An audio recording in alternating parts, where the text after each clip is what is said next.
இது பார்த்தா புல்லட்டு மாதிரி தெரியுதுங்களா? புல்லட்டு கிடையாதுங்க. அதாவது ஆணி அடிக்கிற டிவைஸ். இப்போலாம் பார்த்தீங்கன்னா, அந்த காலத்துலாம் பார்த்தீங்கன்னா, சுத்தி எடுத்து நங்கு நங்கு நங்குன்னு குத்துவாங்க, அடிப்பாங்க. ஸோ கை மேலே படும், காயம் ஆகும். ஆனால் இப்போ கன் மாதிரி வந்துடுச்சு. அதாவது AK-47 மாதிரி வச்சு பச்சைக்கு பச்சைக்கு பச்சைக்கு பச்சைக்கு அழுத்திட்டே போவாங்க. இதுதான் வந்து அந்த கன்.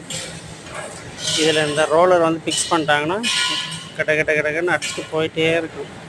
ஸோ எங்கேயாவது உடம்புல கை காலில் பட்டுச்சுன்னா அவ்வளோதான், பச்சைக்குன்னு உள்ள போயிடும். பார்த்தீங்கன்னா புல்லட் மாதிரி இறங்கும் ஆணி. அதாவது உட்டன் பாக்ஸ்லாம் வந்து பார்த்தீங்கன்னா அப்போல்லாம் ஆணியை வந்து சுற்றியில் வச்சு டொப்பு டொப்புன்னு அடிப்பாங்க இல்லையா? ஸோ அதை வந்து இப்போ வந்து கன் சிஸ்டத்தில் வந்துடுச்சு. ஸோ வச்சு அடித்தாங்கன்னா டபக்கு டபக்கு டபக்குறாங்கன்னு இறங்கி போயிட்டே இருக்கும். ஸோ அந்தளவுக்கு டெக்னாலஜி வளர்ந்துருக்கு. எங்கேயாவது கையில் காலில் ஃபேஸில் என்ன மாட்டுச்சுன்னு அதெல்லாம் அப்படியே ஆணி அடிச்சுட்டு போயிட்டே இருந்துடும். ஸோ கேர்ஃபுல்லாக வந்து ஹேண்டில் பண்ணணும்.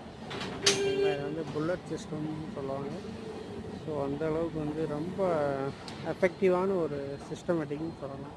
ஸோ ரொம்ப கேர்ஃபுல்லாக பார்த்து ஹேண்டில் பண்ணணும். ஆணி அடிக்கிறது வந்து அப்போல்லாம் பார்த்திங்கன்னா சுற்றியில் எடுத்து அடிப்பாங்க. கொஞ்சம் மிஸ் ஆச்சுன்னா கை மேலே அடிப்போம். இதெல்லாம் வந்து டைரெக்டாக அப்படியே உள்ளே இறங்கிடும். எவ்வளோ லென்த் இருக்குது, 3 இன்ச் ஆணியாக 3 இன்ச்சு உள்ளே இறங்கிடும் அப்படி. ஸோ அதனால் பார்த்து கேர்ஃபுல்லாக ஆணி அடிங்க, ஓகேங்களா? இதை வந்து இண்டஸ்ட்ரியல் பர்பஸ்க்கு யூஸ் பண்ணாங்க. இந்த உட்டன் பாக்ஸு, டோரு, இந்த மாதிரி பர்பஸ்க்கெலாம் ரொம்ப ரொம்ப யூஸ்ஃபுல்லாக இருக்குது.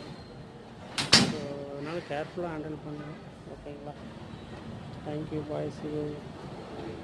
இது மாதிரி உடனுக்குடன் நல்ல ஒரு மெசேஜோட அடுத்த வீடியோவில் சந்திக்கலாம். சப்ஸ்கிரைப், ஷேர், சப்போர்ட் பண்ணிவிடுங்க, ஓகேங்களா? தேங்க்யூ.